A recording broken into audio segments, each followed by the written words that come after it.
Today, we're going to be talking about something that I've seen hold people back time and time again, and it's this debilitating fear of failure. But before we get into that, hit the subscribe button and the notification bell so you don't miss out. And if you like the show, go ahead and give it a like. All right, let's do this.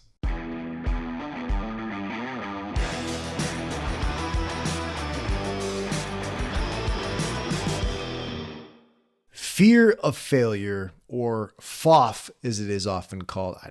I don't think it's called that. Yeah, this fear of failure is a real thing. It's something that I think all of us deal with in some way or another, and it keeps you from doing so many things.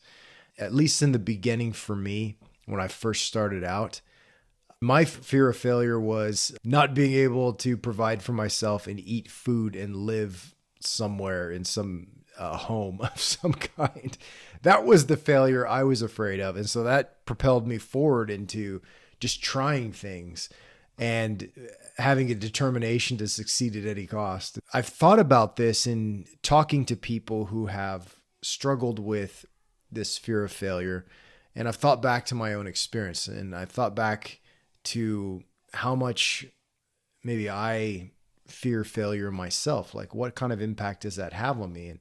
And so I was making this list of all of my failures and all of my successes. And I got to tell you, at first, my list of failures was incredible. It was way longer than my list of successes.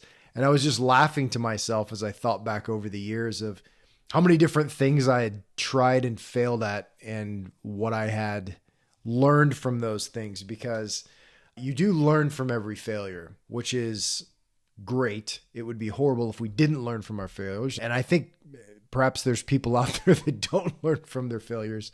Learning from your failures is a very humbling and sobering process, but it's never stopped me from going out there and trying something.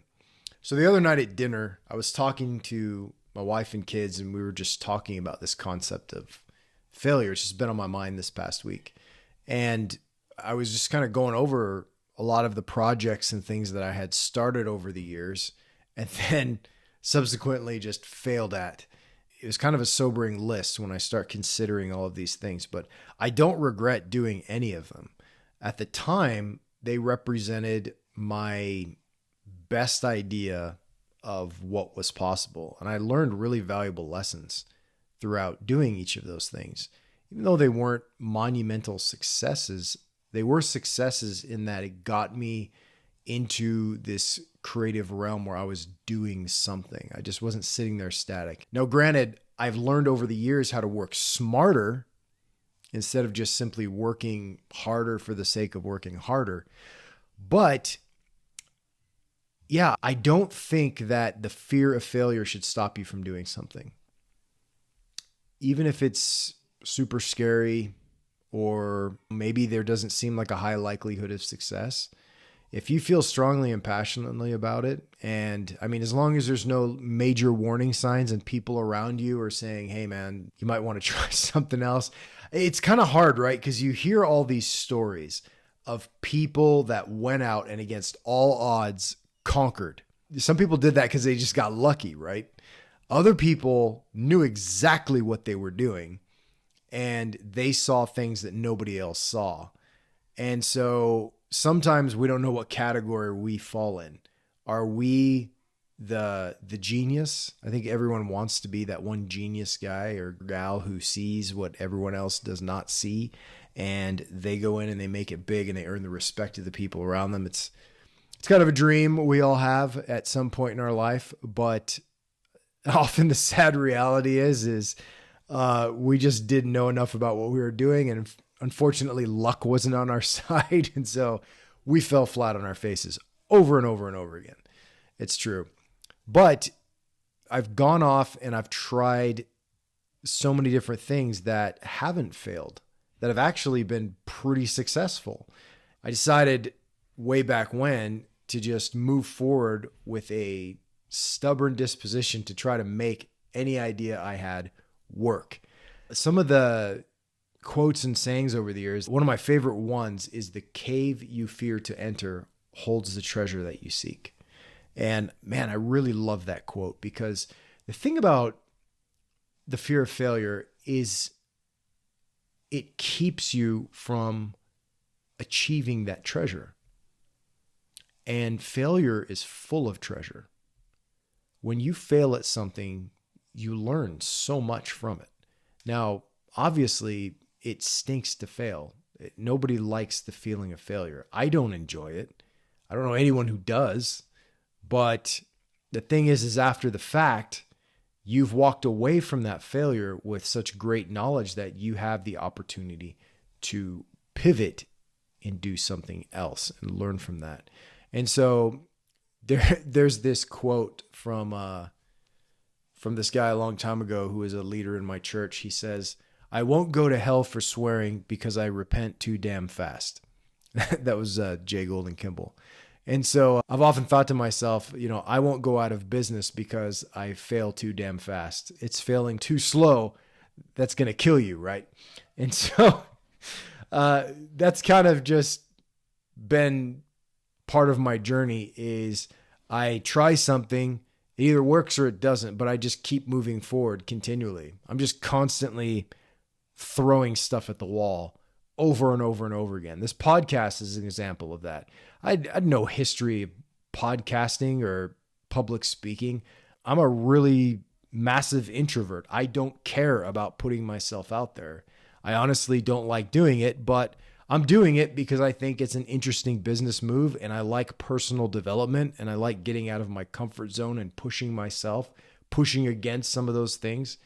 I talked a little bit about that in the last podcast. I'm not going to go into it again, but definitely I think pushing yourself up against limits and trying new things and just simply not being afraid of that failure. I mean, right now my podcast views are, there's like a couple of people watching and listening, and there's hardly any traffic. But you know what? That may change in a year. If I do this weekly podcast constantly, consistently, after a period of time, and provide really high quality value, then I think it could turn into something. And I'm willing to give that a shot.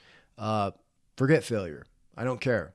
If it fails, it fails. At least I will have learned some things and I've picked up some skills. Man, I've learned all kinds of really great stuff about podcasting. You've probably noticed in my videos, I've been updating my lighting around here. I've been doing some different things. And so all this trial and error has been really powerful in terms of education, enlightenment, and helping me find my way and learning how to do different things.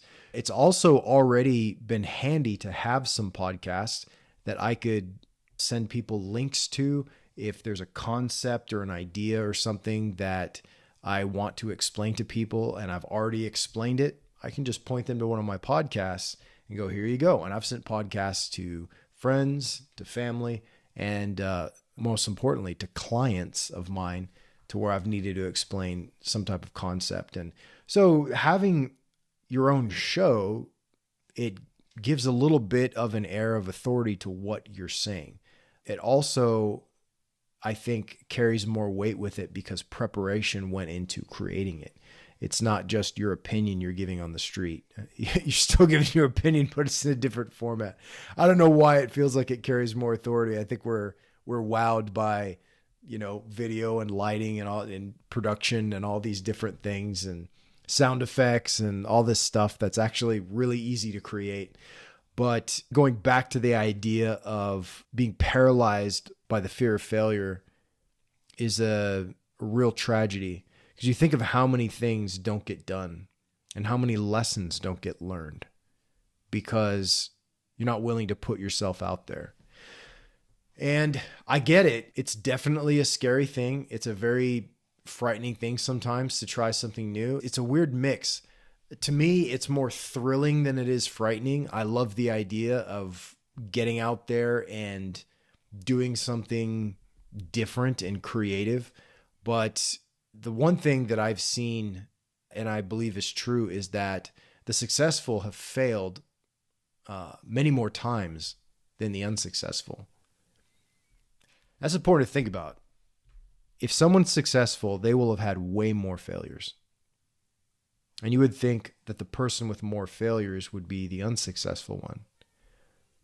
I think a certain amount of timidity keeps you back, and you could have been at the verge of success in any number of those failures. But you'll never know because you feared entering that cave, and so you never got the treasure. And to me, that's the tragic thing. Failure is not the tragic thing. It's never trying that's the tragic thing, I think. And I mean, honestly, you're going to walk into situations, and I've done this before, where you feel like you're 110% ready, and then you just fall flat on your face. Complete disaster.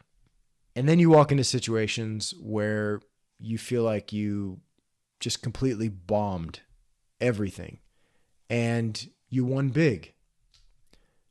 Now, why is reality like that? I don't know, but it is. And you can't predict success or failure, ultimately. The only thing you can predict is what you're going to do and the effort you're going to put in and the hustle you're going to bring, right? All the other stuff, what happens after that point, is largely unpredictable. Because even if you have a really great plan and everything looks lined up, that's when crazy stuff happens. You know, you get stuff like 9/11 happens, the housing crash, you know, all these big things just come out of nowhere and wipe away all of the plans you've made. COVID, you know, you look at all these things that have happened, and those are just the big worldwide or national events. But there are smaller things in life too. You have family members pass away, friends pass away. You have tragedies, people's homes burn down. You experience some kind of weird issue in your business or in your life that is completely unexpected. If you had a crystal ball and could see the future, would you still try to do things? And I'm honestly glad that we can't see the future, that we live in the present, because it allows us to act in the present and plan for a future that may or may not exist. But it's in the doing of the thing where I think the ultimate value lies. I mean, yes, it's great to achieve your goals, but it's the growth that you achieve in trying to reach those goals that adds to your character, your intelligence, your knowledge, and ultimately the person that you're becoming. If we get too paralyzed by the fear that perhaps our ultimate dream will not get realized, we miss out on all the growth that we achieve in trying to get there. And we put too little value on that process of becoming and too much value on just the end result in and of itself. So it's important to go and be in the places that the unsuccessful fear going, and to try the things that the unsuccessful fear to try. Like if you're thinking of doing something and it really intimidates you, then you should probably do it until it no longer intimidates you. And at that point, you'll have achieved some significant growth in some aspect or area of your life that may come back to benefit you in ways that you couldn't even comprehend at the time. In looking at my list of successes and failures, I actually have it right here. I'm not going to read it all because each one of these has a whole story behind it. But I just kind of laugh at a lot of these things and how hopeful I was at the beginning and how much joy there was in coming up with some of these ideas and experiencing some of these things, and then realizing the massive mistake that I made in many of these cases, and also the insights and the learning that I gained. I'll just give you one. I made these cards, and they were cards about symbolism. And I'd spent about 10 years studying symbolism. I have some books about symbolism up on my shelf, part of my collection of books that I'd purchased. I've spent nearly 30 years designing logos. And so I've always been interested in archetypal shapes. I've studied some of the works of Carl Jung getting into the psychology of the human mind and how basically all human beings have these archetypal constructs in their brains, and that through the use of archetypes, we can communicate with one another. We can tap into very powerful ideas and feelings and perspectives, and do so in a way that's productive to humanity, not manipulative in the sense of trying to control or use people in ways that are unethical, which I think many certainly do. We see a lot of manipulation in advertising and things that are propaganda and perhaps even beyond that. But Carl Jung talked a lot about the religious realm and how religious architecture and things of that sort are actually very positive and powerful places where these archetypes can be expressed and can empower people in a good way. And so I've thought a lot about that in logo design, and I studied it. And long story short, so I get off on tangents. That's my favorite subject. And so whenever I get talking about symbolism, I just go on and on. But bringing it back, I created these cards, and I decided to run a Kickstarter campaign. Now, I'd never run a Kickstarter campaign before. I had backed some projects on Kickstarter and Indiegogo and some of these. Good friend and colleague of mine is a Kickstarter fanatic, probably the biggest Kickstarter fanatic I've ever seen. It's almost ridiculous, but I love the guy, and it cracks me up all the things that he's invested in funds, and he's certainly got me involved in Kickstarter, I think. And my first iteration of putting these cards out there, it was priced really high because I had a very big, vast idea of what I wanted to do. I had 3 different versions of this card. There was one set of 10, another set of 10, and then a set of 20, which had both of them. Obviously, the 20 pack was twice as much as the others. There's a little bit of a discount because you were getting them all at once. But ultimately, it was just simply more expensive to produce these cards. And I was producing a lot of them, because the more I ordered, the lower the price point went on each card. And so I did my first Kickstarter. I got about halfway there and it failed. I didn't hit it in time. And so I was pretty bummed about it. I really wanted to do this. I'd taken essentially 10 years of research and poured it into these cards that would essentially make. So I realized I was targeting a very niche market, right? But I took a look back at the results of what I learned from that experience. And as I reviewed, I noticed a couple things. And one of the biggest ones was which of those 3 sets people were going after. And they were all going after the 20 pack. And so what I did is I said, I'm going to run another Kickstarter. Let me do the numbers again. What happens if I only do all 20 packs? And when I did that, I was surprised because the cost came down quite a bit. And then I said, well, what if I don't print as many? Let's say I print enough to where I'd be really happy with the profits. I redid the numbers. I looked at it again and I said, wow, I could actually get because mostly I just wanted a deck of these cards sitting on my desk. And I wanted the backing from everyone else to just make it possible. I mean, I'd like to have a couple of these cards, but I had to print 20 different cards and it was expensive to do all that printing. So might as well share the cost of production with a bunch of other people who like the same type of idea. And so anyway, the second Kickstarter actually worked.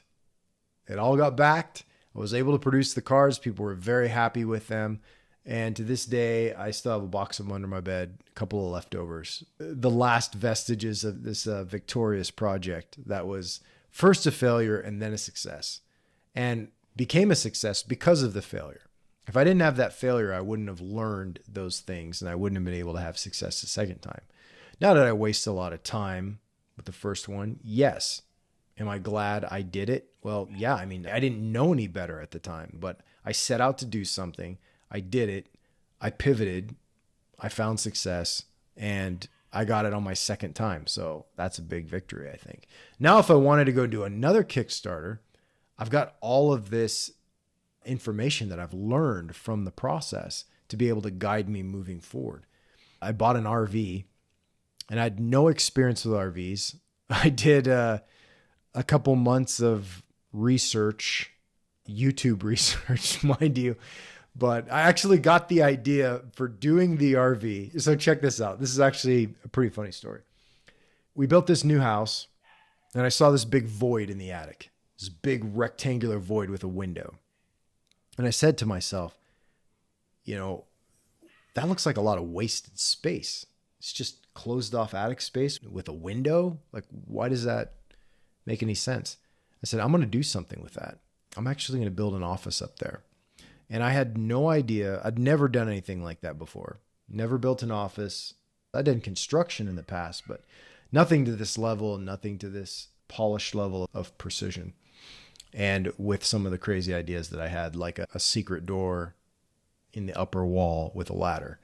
But here I am sitting in the office that I built. And I just made a list of all the things I thought I needed to do and started knocking them off one by one. And I would go to YouTube and I would watch videos and whatever I needed to do to get the information that I needed just to complete the next step and the next step and the next step. And I realized if I kept doing that, at some point I would be done. And now I'm at that point. It was through that process that I was watching all these videos. I'm watching these videos about tiny homes. And I'm not just seeing homes, these small homes being constructed and really optimized for their space, but I'm seeing school buses that are being retrofitted to be these tiny homes as well. And I'm seeing people redo RVs. And so I was looking at that, and one of the people said that they rented their RV out just like they did an Airbnb, just like you would an Airbnb, right? And I was thinking of getting into Airbnbs because I had some relatives doing it and it looked really fun. But this whole concept of getting an RV, I'd always wanted an RV, but even though I've had no experience with them, I didn't know what on earth it meant to have one or what went into owning one and operating one. I thought to myself, I'm going to try to give that a shot. So I looked around. Finally, on Facebook, we found one. We purchased it. And then I just started gutting the inside. Just like I did with this office, I just went at it and we started pulling everything out and painting it. Didn't really know what we were doing. Again, learning everything on YouTube. Well, we took this RV and we made it one of the most successful RVs on Outdoorsy.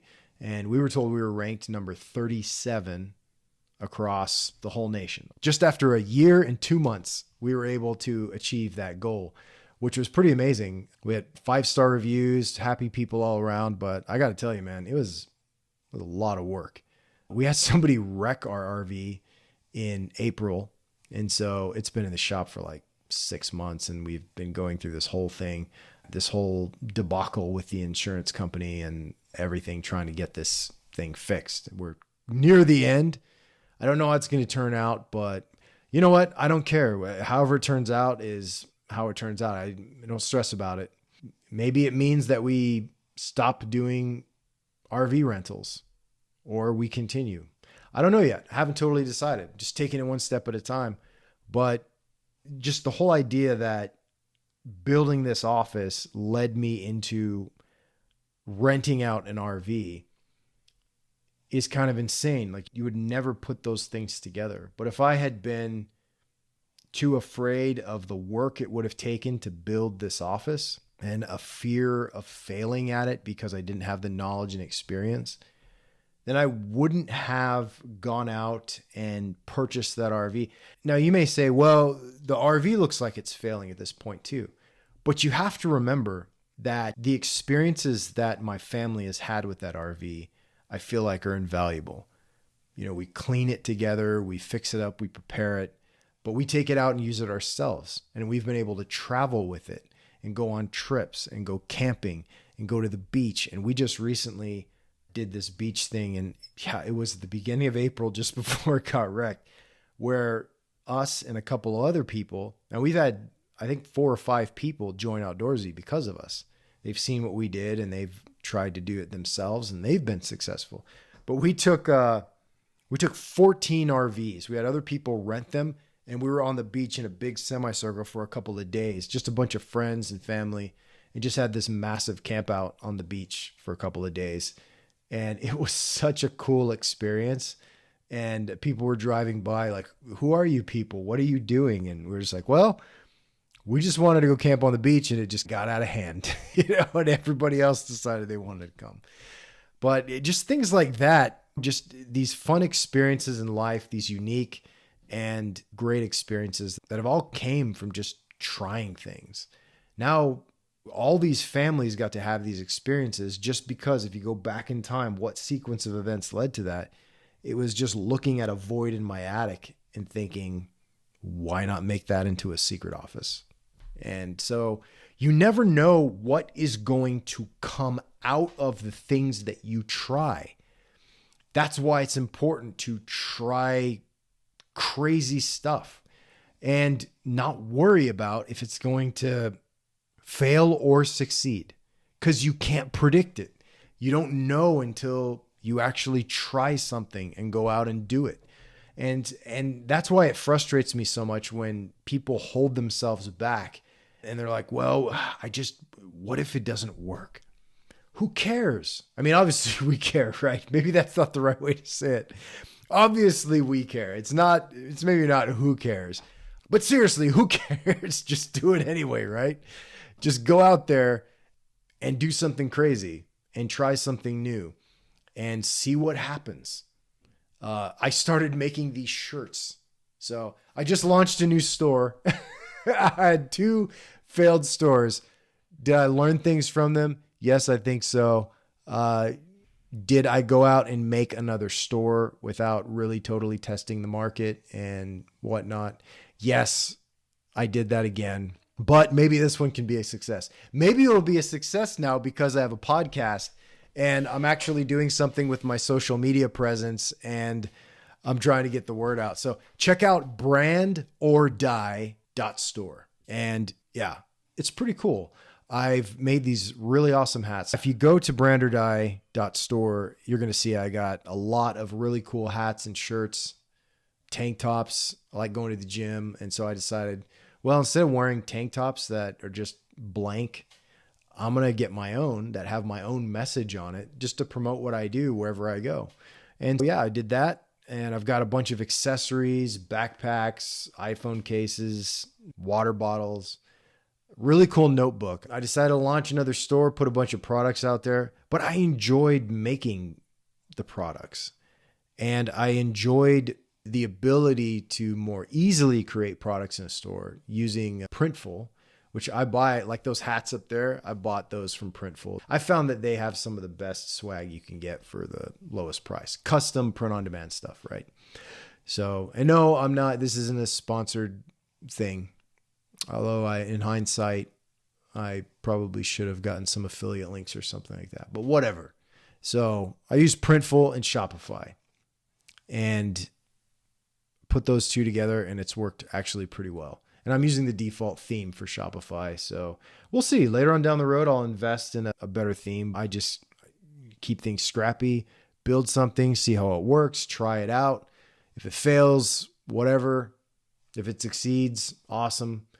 Either way, I'm going to benefit in terms of experience, knowledge, or whatever. So it's really important to just get out there and do the things that you want to do and that you're passionate about. I've said it like a million times and I feel like I'm beating a dead horse at this point, but yeah, just get out there and do something. Find something you love, give it a shot. And if it works, great. If it doesn't, you're still benefiting on the end of what you're becoming and what you're learning. There's never really anything I've regretted in my past in terms of the things that I've tried and my list of failures, which, again, I'm looking through right here and just laughing at. I'm sure you would all want to see my list of failures. Maybe I'll share little pieces bit by bit in the podcast in a longer story form, but for right now, just know that there are many, and there will likely be many more in the future. Hopefully not too many. Well, that's all for today's show, but I hope that you got something out of this. I hope that somewhere inside of you, something has clicked to where whatever fear you have that may be holding you back, you now want to tackle it full force and just push through it and see what's on the other side. That's the thing. It's so amazing to think about what is on the other side, right? What could be there? What kind of treasure could be hidden in that cave? It's an exciting and thrilling thing to go and find out. So absolutely give that a shot. Try something hard. Try something that makes you afraid. Try something that is just kind of crazy and out there, and then just see what happens. But hey, if you liked the show today, high five that like button, hit subscribe, the notification bell, all that jazz. And if you want to listen to the show on the go, you can go to anchor.fm/remote creative, and the podcast is available on Apple and Spotify and everything. Get out there and create some greatness.